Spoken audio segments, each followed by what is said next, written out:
Good morning, class 8th. Dear students, after the completion of chapter number 4, हम लोग क्या begin करेंगे? Chapter number 5.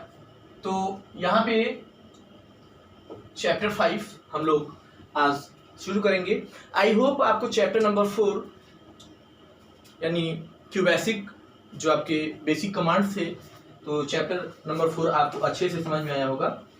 Dear student, chapter number 4 में जैसा कि आपने डिफरेंट टाइप की स्टेटमेंट्स आपने पढ़ा, जो कि ग्राफिक्स इन क्यूबेसिक चैप्टर का नेम था, और डिफरेंट टाइप के उसमें आपने स्टेटमेंट्स पढ़े और आपने उसको यूज़ किया. तो ये जो चैप्टर नंबर 5 है ये भी आपका क्यूबेसिक ही है, लेकिन इसमें हम लोग क्या पढ़ेंगे? कंट्रोल स्टेटमेंट्स के. अभी उसमें हम लोगों ने बेसिक स्टेटमेंट्स के बारे में पढ़ा, अब हम लोग कंट्रोल स्टेटमेंट्स के बारे में पढ़ेंगे. यानी चैप्टर नंबर 5 क्या है? Control statements and loops in QBasic. Okay, ये आपका है, ठीक है. तो control statements and loops in QBasic. तो अब क्यूबेसिक के अंदर हम लोग कंट्रोल स्टेटमेंट्स के बारे में जानेंगे और लूप्स के बारे में जानेंगे. अच्छा, कंट्रोल स्टेटमेंट्स होते क्या हैं?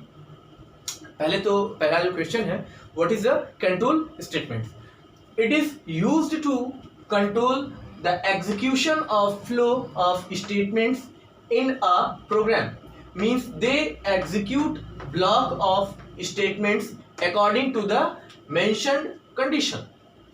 तो कंट्रोल स्टेटमेंट्स क्या होते हैं? यानी किसी भी प्रोग्राम का जो एग्जीक्यूशन होता है, जैसे हम लोग कोई भी प्रोग्राम, प्रोग्रामिंग लैंग्वेज में जब हम कोई भी प्रोग्राम बनाते हैं तो प्रोग्राम को क्या करते हैं? एग्जीक्यूट करते हैं. एग्जीक्यूट यानी उसको चेक होता है, यानी इंटरनल जो हमारा प्रोसेसर होता है उसमें आपके, जैसे आपने असेंबलर का नाम सुना है, इंटरप्रेटर का, कंपाइलर का, तो ये क्या होते हैं? ये प्रोग्राम्स होते हैं जो हमारे प्रोग्राम्स को डिफरेंट प्लेटफॉर्म पर उसको चेक करते हैं. तो सबसे पहले क्या होता है? एग्जीक्यूट होता है. वो एग्जीक्यूट होता है, उसके बाद फिर हम प्रोग्राम को क्या करते हैं? रन कराते हैं. तो जो हमारा कंट्रोल स्टेटमेंट होता है वो क्या करता है? यानी उस स्टेटमेंट को किस तरह से हमें क्या करना है? एग्जीक्यूट करना है, उस पर कंट्रोल करता है. तो यहाँ पे there are 2 types of control statements. तो जो कंट्रोल स्टेटमेंट होते हैं वो 2 टाइप के होते हैं. एक आपका होता है इफ देन एल्स स्टेटमेंट, दूसरा आपका होता है सेलेक्ट केस स्टेटमेंट. ठीक है, तो 2 टाइप्स के होते हैं. अब कंट्रोल स्टेटमेंट क्या होता है? यानी यहाँ पे आपने इसको क्या किया, जैसे कोई ब्लॉक ऑफ कोड है, जैसे आपने प्रोग्राम आपने लिखा, तो ये ब्लॉक 1 है, ब्लॉक 2 है, ब्लॉक 3 है. तो अगर आप पूरे प्रोग्राम को एग्जीक्यूट करना चाहते हैं तो भी कर सकते हैं. किसी स्पेसिफाइड स्पेशल ब्लॉक को अगर एग्जीक्यूट करना चाहते हैं उसको भी कर सकते हैं. लेकिन कैसे?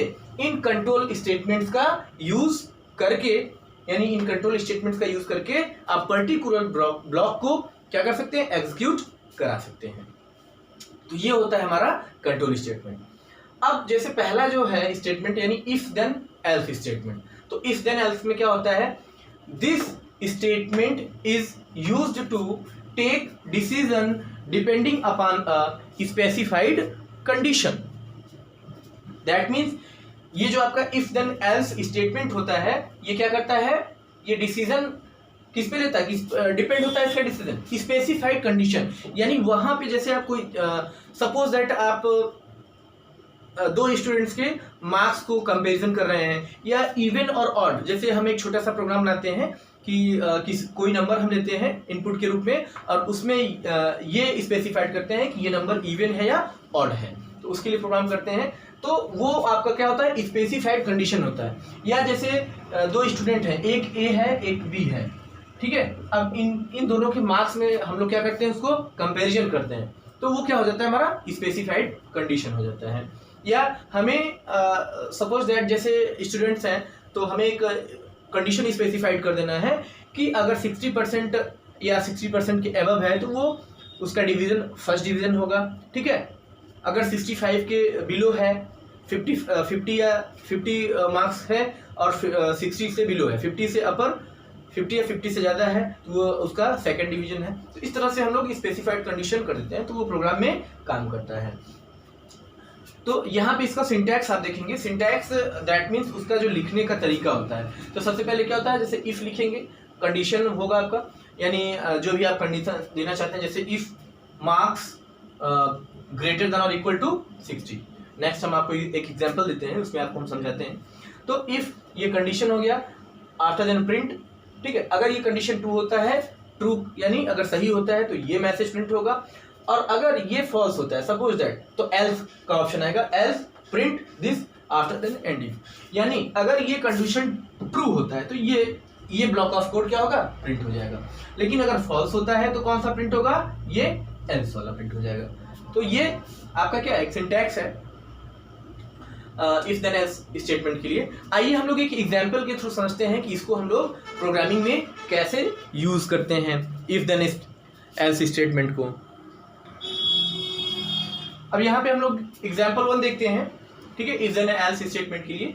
ये एक छोटा सा प्रोग्राम है, कोड है, ठीक है, दिस इज प्रोग्राम, ठीक है। तो सबसे पहले CLS, जैसे आपने क्यूबेसिक, सपोज दैट ये जो है आपका क्या है, क्यूबेसिक का विंडो है, ठीक है। आपने ये क्यूबेसिक का विंडो है, आपने ओपन किया अपने सिस्टम में, और सबसे पहले आपने कोड लिखा CLS यानी क्लियर स्क्रीन। CLS का यूज क्यों करते हैं, this is the basic command CLS। जैसे आप मान लीजिए कि आपने कोई प्रोग्राम बनाया हुआ है और उसका कोड आपके विंडो पर पहले से है, तो अगर आप CLS का यूज नहीं करेंगे तो वो आपका जो पुराना प्रोग्राम है वो इरेज तो हुआ नहीं है, और उसी पे आपने फिर अपना नया प्रोग्राम लिख दिया। तो जब आप प्रोग्राम को एग्जीक्यूट कराएंगे, रन कराएंगे, तो आपको एरर देगा। तो क्लियर स्क्रीन यानी इसका मतलब होता है क्या, क्लियर स्क्रीन। तो CLS कमांड का यूज करने का फायदा ये होता है कि जब आप CLS यूज करेंगे तो आपका जो पुराना लाइन ऑफ कोड होगा, जो ओल्ड होगा, वो क्लियर हो चुका होगा, यानी आपकी विंडो जो है वो क्लियर हो चुकी होगी। उसके बाद हम एक प्रिंट कमांड का यूज करते हैं। प्रिंट कमांड के बारे में हमने आपको बताया था, क्यों यूज होता है, मैसेज को प्रिंट कराने के लिए। तो प्रिंट डबल इन्वर्टेड कॉमा में एंटर द मार्क्स, ये मैसेज आएगा जब आप रन कराएंगे प्रोग्राम को कि enter the marks. After then input marks. Input command का यूज पिछले चैप्टर में हमने आपको बताया था। इनपुट ये किस लिए यूज होता है, take the input from the user, यानी यूजर जो है, जो प्रोग्रामर है, उससे इनपुट लेने के लिए होता है। तो एंटर द मार्क्स, अब इनपुट मार्क्स यानी कोई भी आप मार्क्स उसमें जब क्या करेंगे, अपने कीबोर्ड से एंटर करेंगे, 50, 60, 55, 45 आप वहां पे एंटर करेंगे, तब यहां से आपका कंडीशन चालू होगा, यानी इफ देन एल्स का। तो यहां पे हमने क्या कर दिया, एक कंडीशन दे दिया, यही ये जो कोड है आपका, ये आपका फर्स्ट स्टेटमेंट यानी इफ देन एल्स का है। ये इफ देन एल्स स्टेटमेंट यानी पहला स्टेटमेंट, पहला कंट्रोल स्टेटमेंट का। तो यहाँ पे हमने जो कंडीशन दिया, इफ मार्क्स ग्रेटर देन और इक्वल टू 50, यानी जो आपके मार्क्स हैं वो क्या हो, 50 से बड़ा या बराबर हो, यानी जो आप मार्क्स एंट्री कर रहे हैं, जो यूजर एंट्री कर रहा है, उसका जो मार्क्स है अगर 50 से बड़ा या बराबर है तो क्या प्रिंट हो, देन क्या प्रिंट हो, प्रिंट पास, यानी तब प्रिंट हो क्या है कि वो जो स्टूडेंट है वो क्या है, पास है। अगर ऐसा नहीं होता है, यानी ये कंडीशन क्या होता है, ट्रू नहीं होता है। सपोज दैट ये 50 जैसे है, तो अगर 50 से उसने 50 के बराबर या 50 से उसने कम कर दिया, यानी उसने इनपुट में क्या दिया, 45 दे दिया सपोज दैट, तो अब ये कंडीशन क्या हो गया, फॉल्स हो गया। तब क्या प्रिंट होकर के आएगा, फेल। ओके, यहां से एंड इफ। तो ये एक छोटा सा प्रोग्राम है इफ देन एल्स का, यानी यहाँ पे आपने क्या दिया, एक कंडीशन दिया कि इफ मार्क्स ग्रेटर देन और इक्वल टू 50, अगर ये ट्रू होता है, उसने अगर 50 या 50 से एबव यानी 55, 60 दिया है, तो मैसेज क्या आएगा, ये पास है स्टूडेंट। अगर इसने 50 से कम दे दिया, यानी 49 दे दिया, 48 दे दिया, 46, 45 दे दिया, तो मैसेज क्या आएगा, फेल। तो ये एक छोटा सा प्रोग्राम है आपका, ठीक है, फर्स्ट स्टेटमेंट यानी इफ देन एल्स स्टेटमेंट के लिए। तो इसी तरह से एक हम एक अनदर एग्जांपल फिर से देख लेते हैं, ठीक है। यहीं पे एक दूसरा एग्जांपल हम देखते हैं, इवन और ऑड प्रोग्राम को, यानी जैसे आप कोई नंबर अगर एंटर करते हैं आप, तो वो प्रोग्राम जो है वो चेक करके आए, उसमें मैसेज आए कि ये प्रोग्राम क्या है, इवन है या ऑड है। जैसे आपने CLS दिया, CLS के बाद आप क्या करते हैं, प्रिंट क्या, enter any number, enter any number, कोई नंबर एंट्री कर रहे हैं आप। अब इसके बाद इनपुट क्या, नंबर, ठीक है। अब यहां पे हम कंडीशन देंगे क्या, इफ ठीक है। अब जो आपने नंबर दिया है, if number what divided by 2 equal to 0, जो नंबर है उसको हम 2 से डिवाइड करते हैं और उसका जो रिमाइंडर आता है, इसका मतलब डबल इक्वल का मतलब होता है रिमाइंडर, रिमाइंडर 0 होता है। Then print what number is even, else अगर ये कंडीशन ट्रू होता है तो else print what number is odd. ठीक है, इसके बाद आपका एंड। ओके, तो ये एक छोटा सा इवन और ऑड, यानी किसी भी नंबर का आपको जानना है, आप एंट्री कर रहे हो कि नंबर इवन है ऑड है, तो इसके लिए एक छोटा सा प्रोग्राम है। कहाँ पे? क्यू बेसिक में। तो इसमें आप क्या करोगे, सबसे पहले आपका सीरियस तो लगेगा ही लगेगा, सारे प्रोग्राम में वो कॉमन है। प्रिंट एंटर एनी नंबर, यानी कोई नंबर आप एंटर करोगे। कहाँ से? कीबोर्ड से। ये इनपुट है, यानी जो आप नंबर एंटर कर रहे हो वो इनपुट लेगा, यानी मेमोरी में सेव कराएगा। आफ्टर देन इफ कंडीशन लग गया आपका, यहाँ पे ऐसे कर सकते हो, इफ नंबर जो आपने नंबर ये दिया है, number divided by 2 and equal to 0, यानी उस नंबर को जब हम 2 से डिवाइड करें, क्योंकि आप इन जनरल आप देखोगे आप इवन आउट कैसे निकालते हो, 2 से डिवाइड करते हो। अगर रिमाइंडर इसका 0 आ जाता है तो इवन होता है, अगर रिमाइंडर 0 नहीं होता है तो वो क्या हो जाता है? ऑड हो जाता है। तो नंबर आपने 2 से डिवाइड किया, अगर रिमाइंडर उसका 0 आ गया तो देन क्या प्रिंट होगा? Number is even. अगर ये कंडीशन क्या होता है? ट्रू होता है, तो आपका नंबर क्या हो जाता है? इवन हो जाता है। लेकिन अगर यही कंडीशन फॉल्स हो जाता है, यानी 2 से आपने डिवाइड किया, रिमाइंडर इसका 0 ना आकर के 1 आ गया, ठीक है, रिमाइंडर 1 आ गया, तब ये लाइन ऑफ कोड क्या होगा? प्रिंट होकर के आएगा, नंबर इज ऑड। तो इस तरह से हम लोग, ये एक प्रोग्रामिंग कॉन्सेप्ट है, तो क्यू बेसिक में इस तरह से हम लोग प्रोग्राम करते हैं। और हमने जो आज पढ़ा इफ देन एल्स स्टेटमेंट, तो इस तरह से इसको हम यूज करते हैं।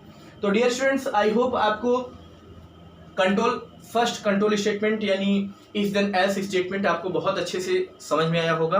ओके, और यहाँ पे नेक्स्ट जो आपका अगला है सेलेक्ट केस स्टेटमेंट, इसको हम लोग नेक्स्ट वीडियो में देखते हैं, ठीक है, कि सेलेक्ट केस स्टेटमेंट को हम लोग कैसे यूज करते हैं। डियर स्टूडेंट्स, देन आज का जो टॉपिक है यहाँ तक रहेगा आपका। आज का हम लोग होमवर्क देख लेते हैं कि आपको होमवर्क में क्या करना है।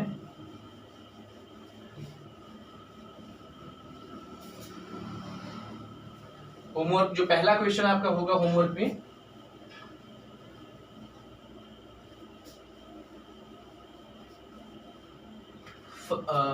आपका होमवर्क क्वेश्चन 1 जो है आपका, what is the use of control statement in Q basic. Okay, question 2 आपका है,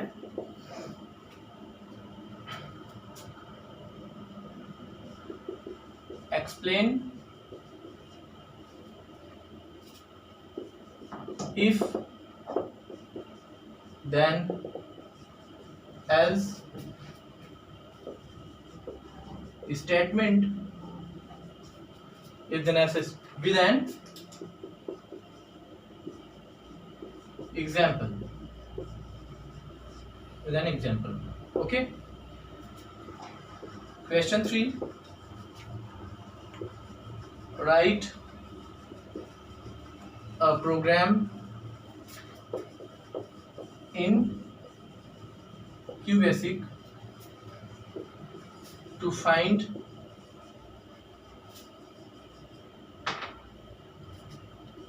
even or odd number। जैसे कि अभी हमने आपको बताया है, तो ये 3 क्वेश्चन आपको करने हैं, ठीक है। ओके, देन क्लास यहाँ से आज की क्लास आपकी एंड होती है, एंड आई होप आपको बहुत अच्छे से समझ में आया होगा। देन स्टे हूँ, बी सेफ, थैंक यू।